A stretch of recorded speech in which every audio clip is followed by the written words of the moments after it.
Hello, everyone. These are the lesser-known news stories of the Ukraine war for Wednesday, July 2nd, 2025. The first story today comes from the news site Deep News, and it reports that two prominent Russian commanders have been eliminated by Ukrainian forces in the Sumy and Donetsk regions.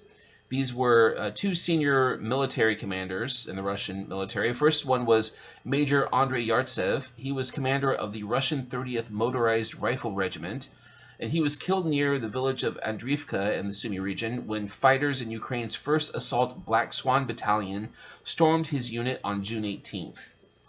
And then yesterday, Colonel Ruslan Goryachkin, commander of Russia's 8th Guards Combined Arms Army, died when a missile struck his position in a Russian-occupied part of Donetsk. The next story comes to us from the Atesh Ukrainian partisan group, and they report that one of their agents within their group sabotaged a Russian railway line in the occupied part of the Donetsk region in Ukraine by setting fire to a series of relay cabinets that were alongside the railway tracks. And this comes from a Telegram post from the Atesh resistance group. And it also explained that trains carrying military supplies travel along the line regularly to reach local warehouses and industrial complexes. And the latest act of sabotage was intended to disrupt the logistics of the Russian occupiers and even cause a significant delay in fuel delivery. So moving on to our next story, this involves another act of railway sabotage in Ukraine's the part of southern Ukraine known as Zaporizhia, which is partially occupied by the Russians.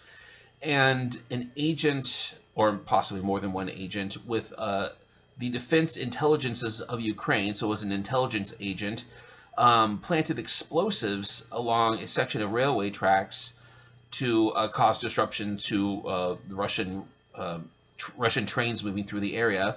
This happened on June 26th, and the explosion destroyed the section of train tracks, and it halted train travel in the area for a few days afterward. And the report also stated that as of July 1st, as of yesterday, the Russians restored the sleepers and rails and ran a military freight train, but another railway crash occurred. The enemy locomotive was disabled. That's a quote from the news source there. And then so moving on to the next story, this comes from the Ministry of Defense of Russia's RuTube page, which is basically like the Russian YouTube, but they posted this on their RuTube account, that the Russian invaders in the Kharkiv region, have opened a new dugout church, which is a subterranean church that is underneath the ground. And the reason why they have it located underneath the ground is to protect the people inside from any counterattacks from the Ukrainian defenders. So the new church is it's going to be used. It's intended to be used as a place of worship for Russia's 44th Army Corps of the North group of forces. And a video, so the video was posted that showed the inside of this church, and there's a priest inside, and so I'll show you a little bit of that video now.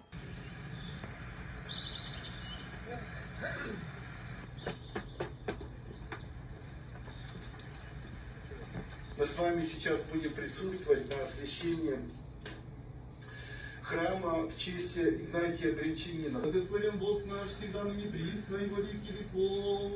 Аминь. Пресне подателю, приди, вселися ны, Ты на Твоего Богородица, и вопье пречистая Владычица, святый Боже, святый крепкий, святый бессмертный, помилуй нас. Мир всем.